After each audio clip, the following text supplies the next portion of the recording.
Okay, yeah, welcome to pattern analysis. We have a lot of things to do this semester. Today we are going to talk about the organization of the class, and I'm trying to give you an impression about what to expect in this class. And then from next Monday on, so in 4 days or so, we will start with the real content of the class. Yeah. Okay. This will be a rather large class, or it used to be a rather large class in the last 2 or 3 years. But nevertheless, I hope that we will accommodate everything. First of all, just some formal things. Pattern analysis is a 5 ECTS class. The grade will be determined in a written exam. Part of it, actually not mostly, but half of it will be multiple choice, and half of it will be,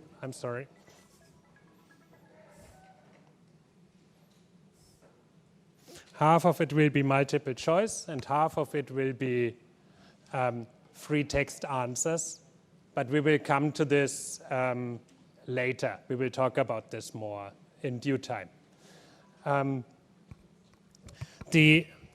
Someone pointed out in the forum that in Campo, apparently what you can see for the exercises is that it says programming exercises. This is not accurate. It's not a programming exercise. It's like a Blackboard exercise, you can say. Yeah. So there are also no mandatory deliverables associated with that exercise. I mean, I have, statistically speaking, I have a lot of data that indicates that it's a better strategy to follow the class closely during the semester rather than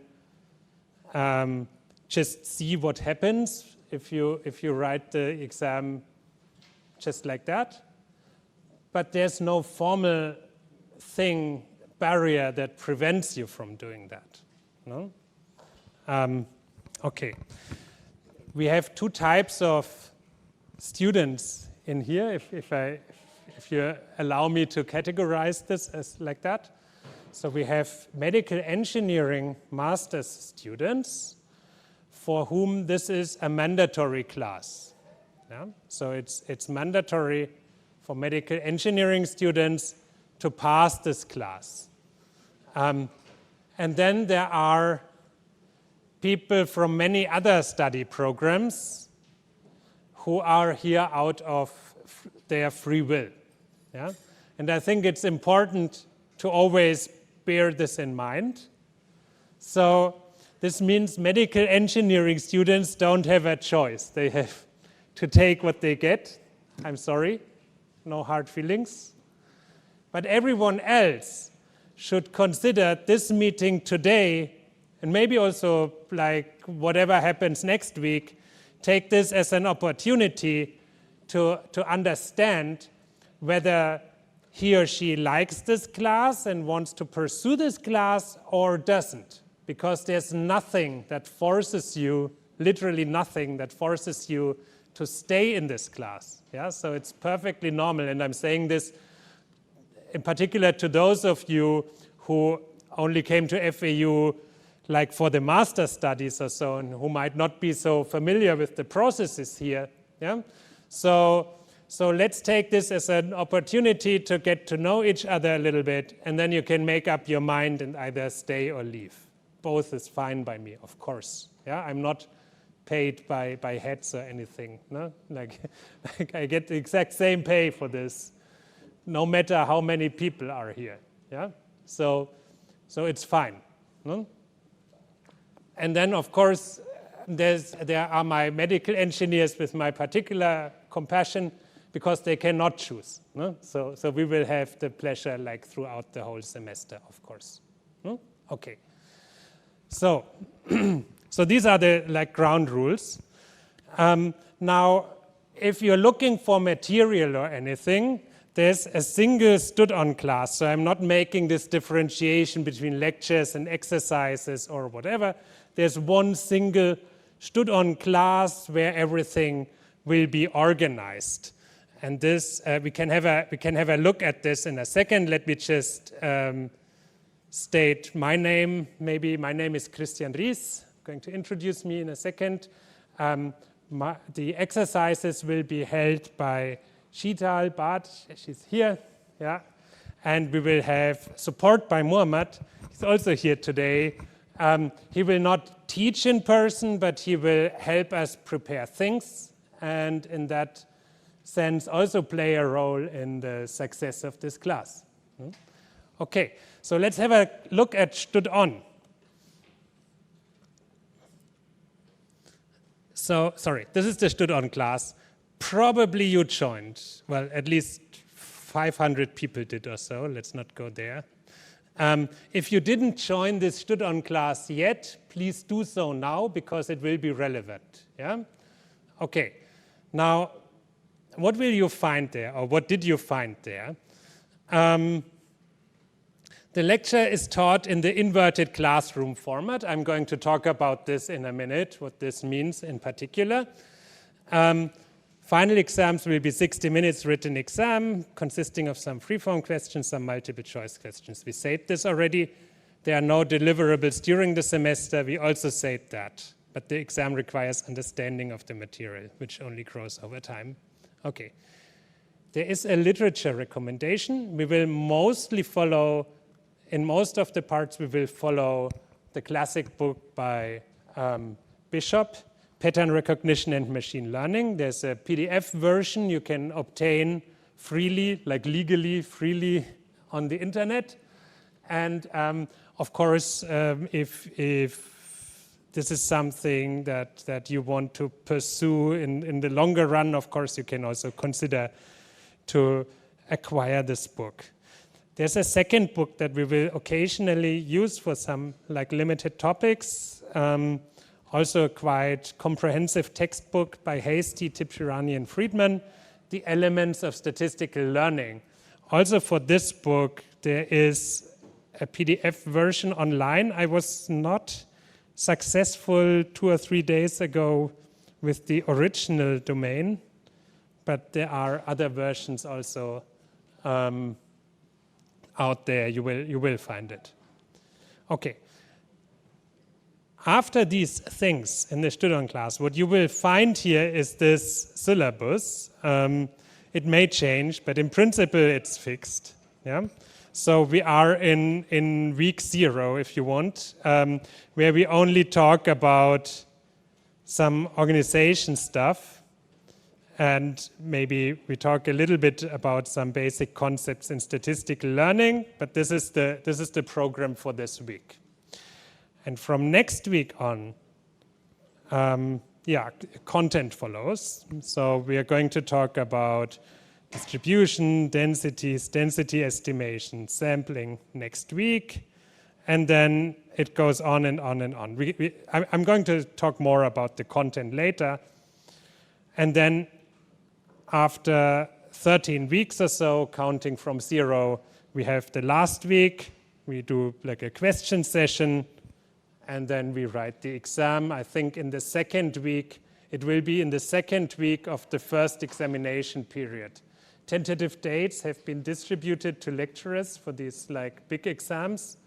I will, of course, let you know as soon as these dates are finalized. Yeah? But I think, it was in the first week of the first examination period. I think Wednesday of Thursday, so relatively soon after the end of the semester. Yeah? Okay, so there's a forum here further below, and I would like to ask you if you have questions that are by their nature somehow public, no? Something about the lecture or about the exercises or so, some clarification. Please use the forum to write, to formulate this question, and don't write me individually an email just because I I have a problem with scale. Like if every one of you sends an email to me individually, then I run into a problem because these are too many emails. So write it to the forum. A couple of people already put a couple of questions there. For example, there's a question about the video recordings. So this class, the Monday class, will be recorded. I'm going to talk about the differences between Monday and Thursday in a second. Monday will be recorded as a rule of thumb. Thursday will not be recorded. Yeah? But the materials for the Thursday's meeting, they will be available in StudOn. So if, like for later reference, if you want to look at them, they will be available, but not the recording itself. Okay. Yeah. These meetings will not be streamed live. Sorry. Okay. Yeah. I think these were the like very first questions that came up in the forum here. Yeah. So this is the structure of the StudOn class. The slides, like for example, today's slides or so, I will also put a link here right in the schedule. So you can click on things in that schedule and don't need to dig for them somewhere else or so. Yeah? Also the videos, I'm going to link them here in the schedule. So in practice, hopefully it is sufficient if you check the schedule and maybe the forum if you want to figure something out. For the forum, here, please activate notifications in order to get an email when someone posts something. I mean, only if you want to receive emails, but sometimes it's useful to get an alert, no? When there's something new. And if you have a suitable email client, maybe you can also quickly just delete that email if you feel it's not relevant for you. No? Okay. Okay. So what does it mean that this lecture is an inverted classroom? So I did this in the past. I didn't do it in the last year. Yeah. So if there are people here who also attended pattern analysis last year, it will be a bit different from last year, but more in terms of delivery. The content will not be super different. Yeah. So it's not that I'm inventing a whole new lecture or something. No. But what will be the delivery?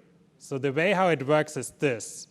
I'm going to record a video beforehand. So usually on Thursdays or Fridays. Now this week, right now, speaking now, it's already Thursday evening and I'm fully booked out on Friday, which is super bad. So this week it will be Saturday, early Saturday. I'm sorry for that, but there's just no possibility to change things. Yeah?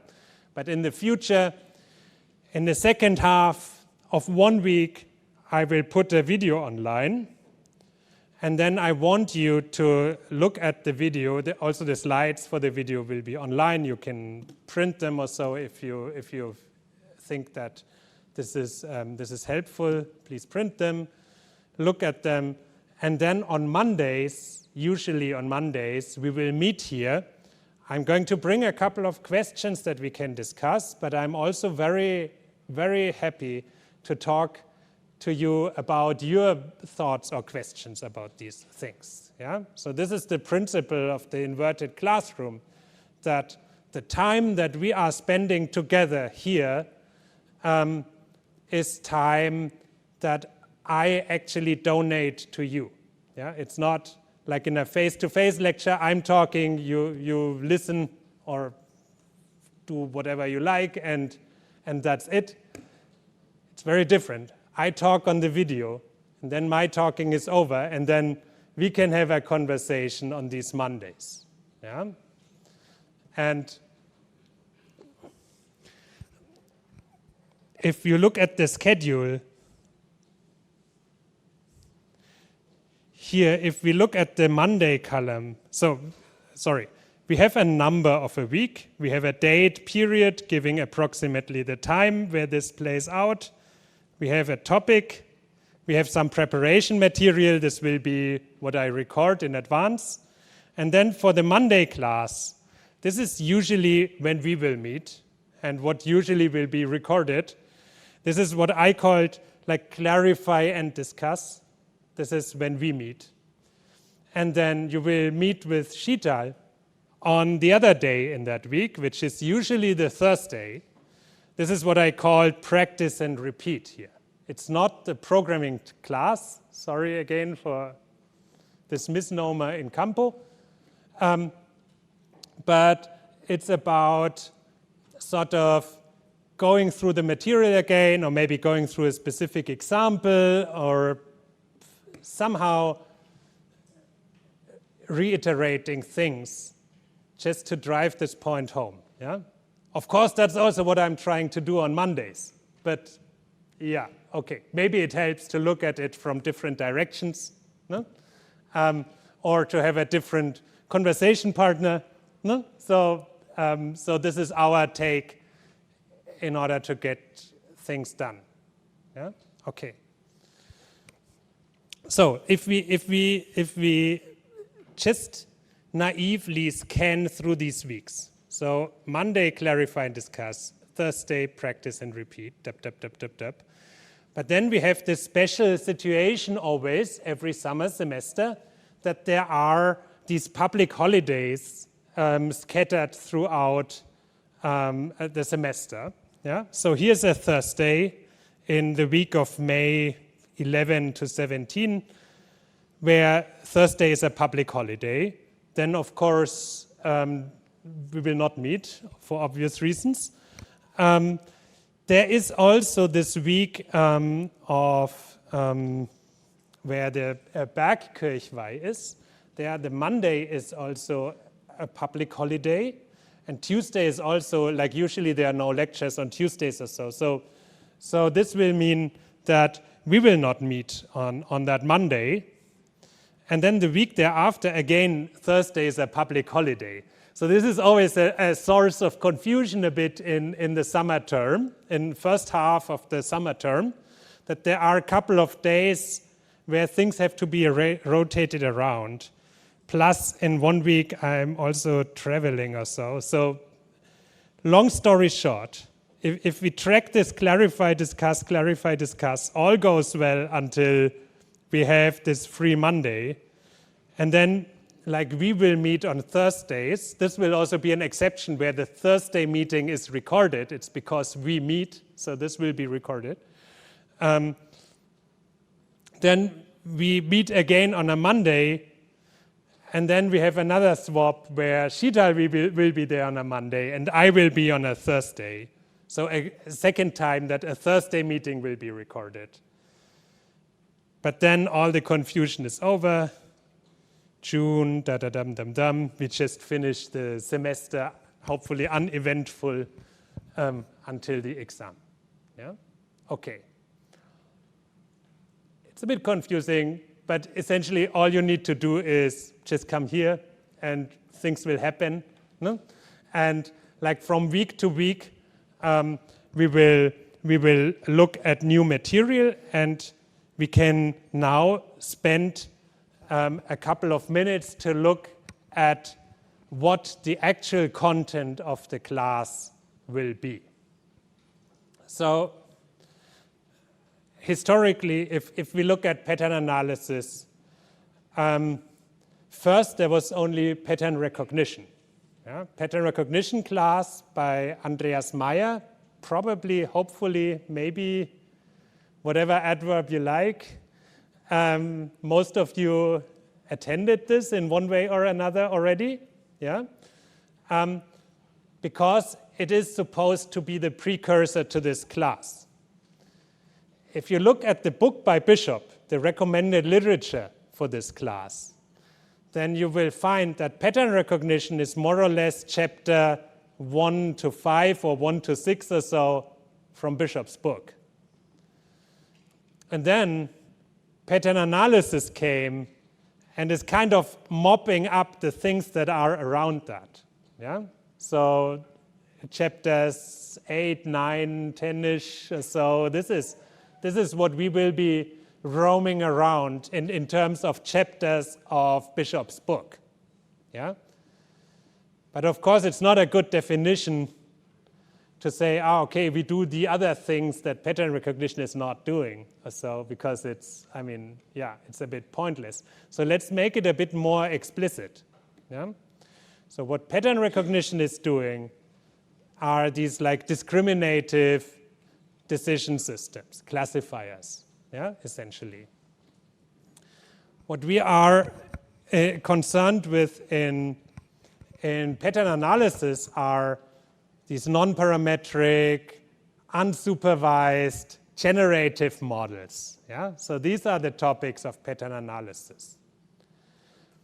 All the topics, if you hear generative models, you think like, that's like ChatGPT. Yeah, it's like ChatGPT, but it's a bit more traditional. No? It's not, like we're not going to talk about transformer systems, but we're going to talk about the like traditional generative machine learning, AI, if you like. No? Yeah. Mm-hmm. Why is this still relevant? So let's have a closer look. Probably some of you attended some deep learning class or something of that kind, right? Are you familiar with the notion of a variational autoencoder? Autoencoder, sorry. VAE?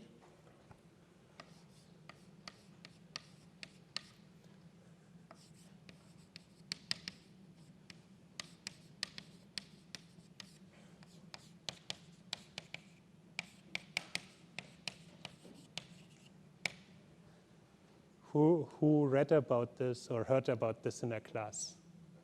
A serious question. I'm not going to examine you. I just want to like understand a bit like, okay, no one. No. There, one person. Oh, 2, 3. Okay, 3. Okay, so let me round this up to 10. It's not, okay, it's less than I thought, actually. It's a bit surprising to me. Maybe we should talk about variational autoencoders at the end of the class. The reason why I'm saying this is it's not unreasonable to do this. What is a variational autoencoder? Let's very simply draw a neural network like this. Yeah? Meaning we have a large input, like for example, an image with 100,000 pixels. And then there's some latent space representation that has much less coefficients. Yeah? So if we have 100,000 pixels here, maybe we reduce it to 800 coefficients, and it's a dramatic reduction. And to sort of graphically express this reduction, this is what this geometric shape here wants to express. Yeah? So you can say, okay, this is the whole point of a feature extraction. No? You take input data and you reduce it to the essential part, like whatever you want to achieve or to describe. Now, a variational autoencoder has a second part that takes this compressed representation, let's say the 800 coefficients or whatever number we are talking, and decompresses this again to hopefully or maybe or whatever the same image. Yeah? So this is easy for unsupervised training, for example. This is perfect. Yeah? You can say, okay, I want to have a system that reduces this image to a very short description, but in such a way that when I take this description as an input, I can also sort of extrapolate this such that the image comes out again. Yeah? So for training, all I need is this image and some sort of a difference function. Yeah, I could, for example, say I calculate a Euclidean distance of input and output, in order to guide the training of this two-part neural network. And at the end of the training, what I get out is a very nice feature extractor that gives me a very compact feature vector for my representation.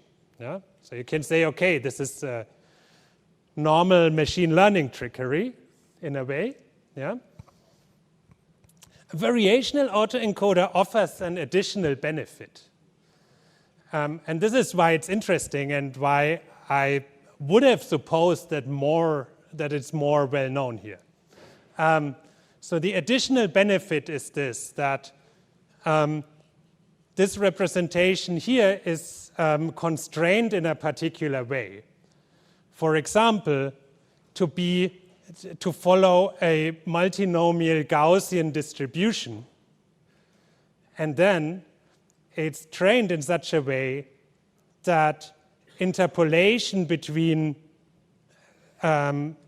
different points are somehow reasonable or somehow lead to expected results. Let me illustrate this a bit better. So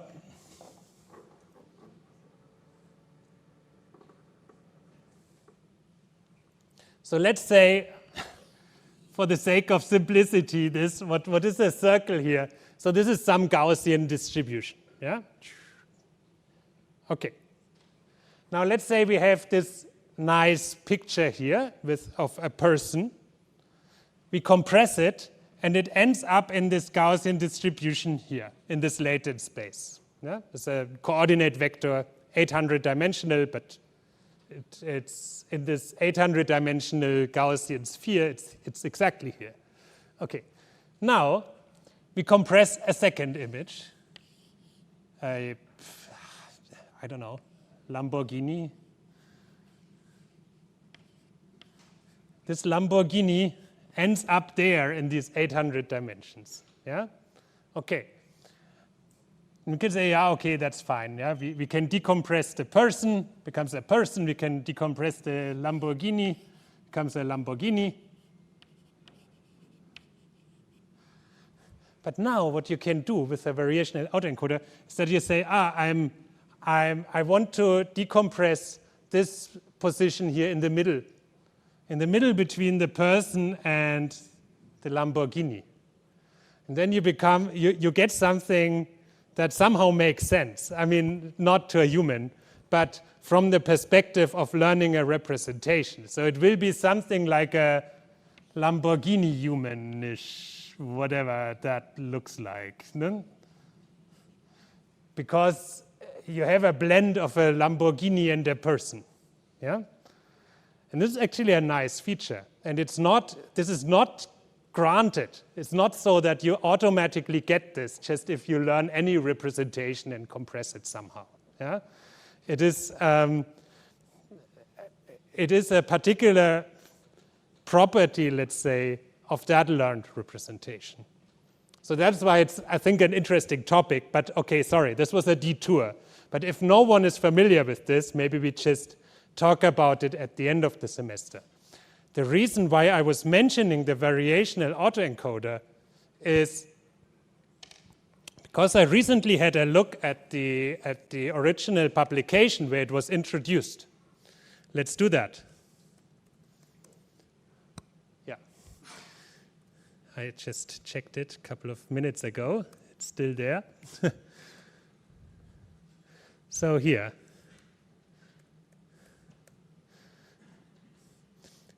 This is a template from a very good machine learning conference, no? A NeurIPS paper. So it had some exposure in the past, but also, it's not December 22, it's too late. It's more than 10 years old, actually. Yeah, I think originally it was uploaded 2013. You can see here, December 2013. So it's also not exactly young, but it's still a relevant, very relevant construction. Yeah. Okay, but let's have a look at the paper. Let's jointly read this paper. So, autoencoding variational Bayes. Yeah, Diederik Kingma is the first author. Okay. How can we perform efficient inference and learning in directed probabilistic models in the presence of continuous latent variables with intractable posterior distributions and large data sets. We introduce a stochastic variational inference and learning algorithm that scales to large data sets and, under some mild differentiability conditions, even works in the intractable case. Our contributions are twofold.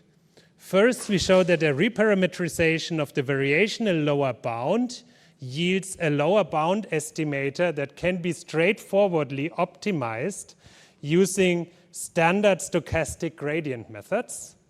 Second, we show that for IID datasets, we can discuss in a second what that means, with continuous latent variables per data point, posterior inference can be made especially efficient by fitting an approximate inference model, also called a recognition model, to the intractable posterior using the proposed lower bound estimator. Theoretical advantages are reflected in experimental results. What does that mean? Okay, that was a mean question. The thing is, there's a lot of language there, no? Like, okay, there's some evidence, some lower bound, and some IID, even abbreviations, and so on. Yeah. The point is, what we learn in pattern analysis is essentially all this language. Yeah? So if you want to understand what people write, so this is what people write. People write, or we cover in pattern analysis the stuff that people write. No? And this is, I think this is the point why these traditional methods matter. Yeah? It continues like that. It keeps mentioning stuff that we cover in pattern analysis. Yeah? Blah, blah, blah, which in turn allows us to efficiently learn the model parameters without the need of expensive iterative inference schemes, such as Markov chain Monte Carlo per data point. After attending pattern analysis, you will know what this means, and also why they argue that Markov chain Monte Carlo is a not efficient inference scheme. Yeah? So we will have a conversation about this. Yeah? This is the whole point of the class. We could continue like this. They continue to talk about sampling. We will talk about sampling in this class. Yeah? And so on and so on. So if you want to understand the stuff from this, like, let's say, core machine learning venues, then pattern analysis can be one step towards that with respect to these generative methods, the non-parametric methods, the things that we're covering in this class. Yeah? Of course, there will always be things that you don't understand. This is, I think, happens in life, also in my life, it sometimes happens. No? But of course, the only thing that you can do essentially is to curiously look around. No? And I'm trying to guide you a bit in this direction. So this will be the purpose of the class. To be a bit more specific, what will we be talking about? Yeah, a lot of things will be about one or another aspect of distributions, because the distribution is like the core turning point of talking about these generative models. Also here we have a distribution here in the center that we are trying to massage into a particular form. You can factorize them for sure. You can perform a density estimation to make them more explicit. Then we have a little interlude of trees and tree ensembles. I could have pushed this to the end of the class, but historically I had it relatively early on and I didn't want to swap everything around in this year. So it's a bit, we can fight whether it should come here or later, but it comes here. Then we have clusters. Mixtures of distributions form, again, distributions. So we have sort of a recursive stacking here. expectation maximization in order to fit models to distributions. Approximate inference, this is where the Markov chain Monte Carlo comes in. Also the variational inference that is in the variational autoencoder will be at least touched there. Then sampling. Dimensionality reduction, which I think makes sense in all learning contexts. But here we talk about explicit dimensionality reduction methods. I'm going to come to this. And then we come to directed and undirected graphical models, which are essentially, you can say these are random variables with some statistical dependency between each other. And the typical thing for a so-called directed graphical model is a hidden Markov model, which we will extensively discuss first. And then for an undirected graphical model, the prototypical thing is a so-called Markov random field, which we will discuss second. And then, yeah, if you like, we can fit in like a reading of the variational autoencoder paper then to the end. If you don't, we can skip it. We can discuss this later, but it could be interesting. If no one knows it, then we probably should do it. And then we wrap it up and write the exam. Okay. So this is the plan.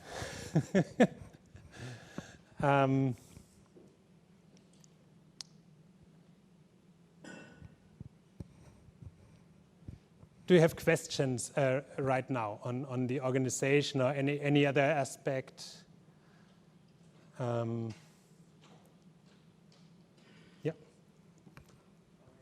doesn't feel like pattern recognition is a theory with it feels like, for example, probability theory or Bayes' theorem. Are we going to introduce these stuff, or these are the real prerequisites?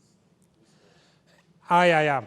So the question is, what would we need to know about probability theory? Yeah, I think I'm making some implicit assumptions about prior knowledge on random variables and a couple of things. I mean, I'm in the video for next Monday, I'm going to quickly rush through a couple of these things, but I will not be very overt about it. Maybe on Thursday then a little bit more, but there will not be a lot of introduction. No? So if you have the feeling that you should catch up on things, it might be a good idea to do so. There's a bit of wisdom is in this introductory chapter of Bishop's book, but it's also very compact. So it's like, okay, and then there's a conditional distribution, which you can look at like as being a row of a joint distribution being a table or so. No, so it's kind of yes if you read it, but it's not super elaborate. No? So yeah, this is probably an implicit assumption. Yeah.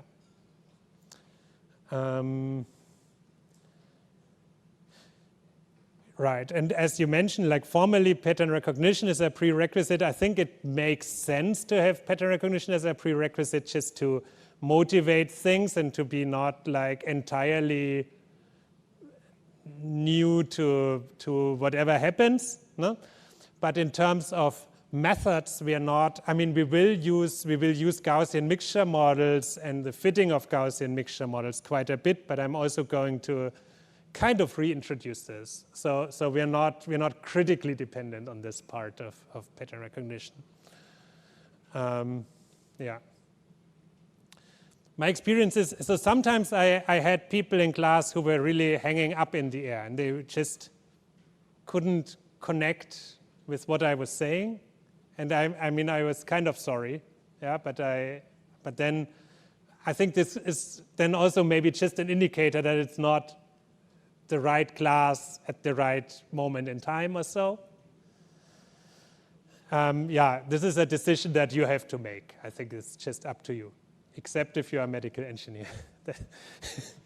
then someone else made this decision for you already. No? Yeah, okay.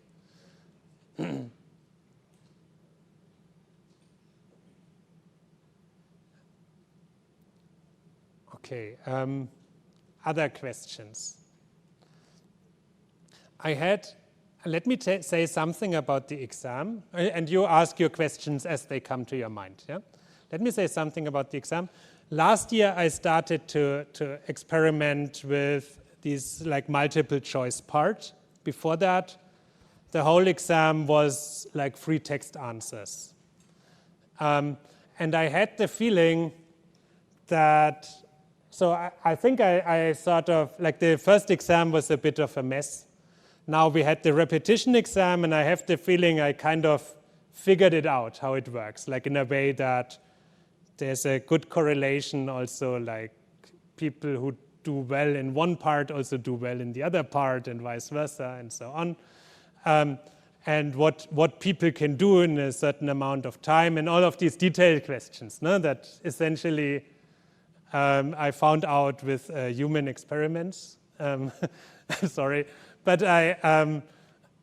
not on purpose, but you know, it happens.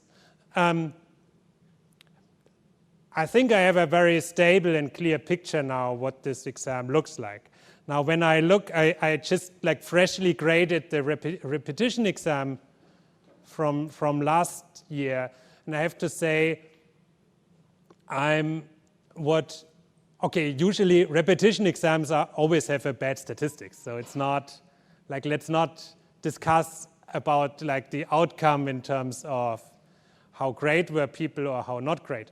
But what confused me a bit was that a lot of people only made crosses, but completely ignored the free-form questions.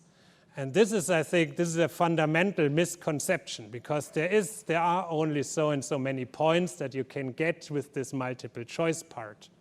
So you cannot rely on this. You will have to reply to free-form questions.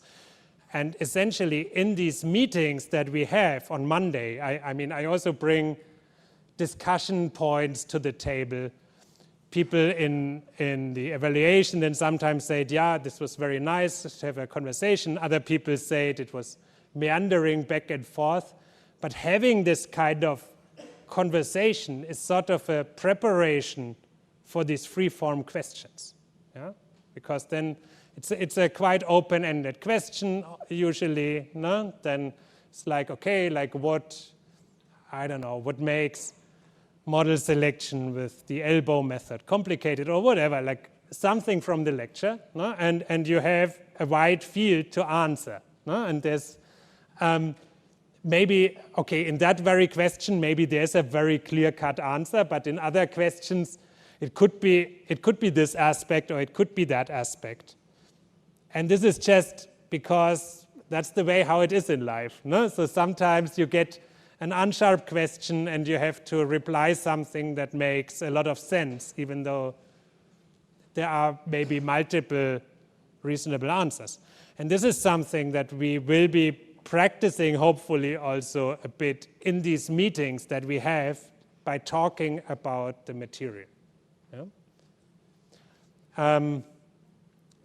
So I'm saying all of this because I want to encourage you then also to take this opportunity. So on these Mondays, like literally, I'm donating my time to you. So if you don't come, if you say, okay, I watched the video, it's recorded, I watched the video, it's fine, you can do this, it's your right. No? But you're missing an opportunity, because we could also have a conversation on that Monday. No?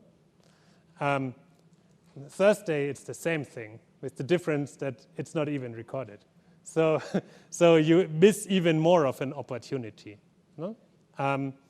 And yeah, so please consider to take these, to actually use this offer. No? Make the best of our time, like being available to you. It's just an encouragement. No? We will see.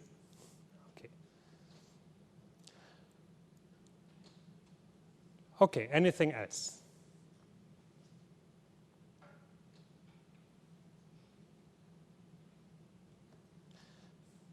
think if everything is clear, then let's just adjourn.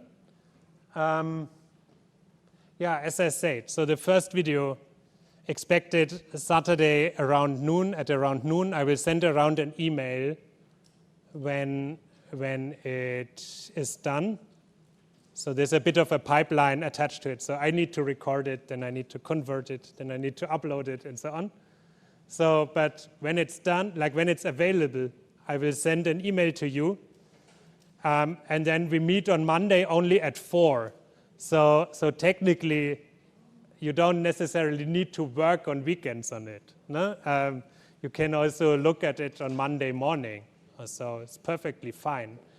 And anyways, the first video will hopefully not be super complicated. So you'll be fine, I hope. Yes, please.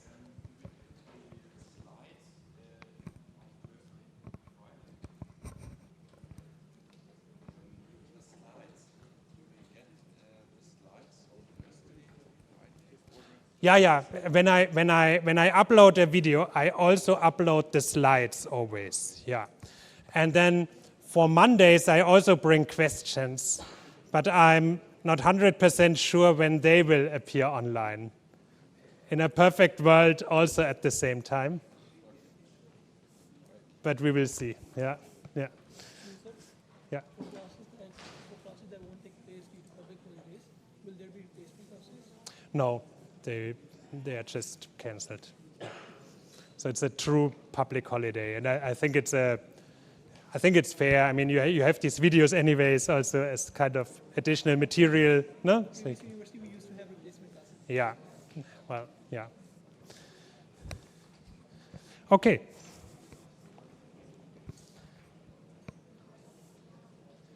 If we have no further questions, then let's say thank you and see you on Monday then.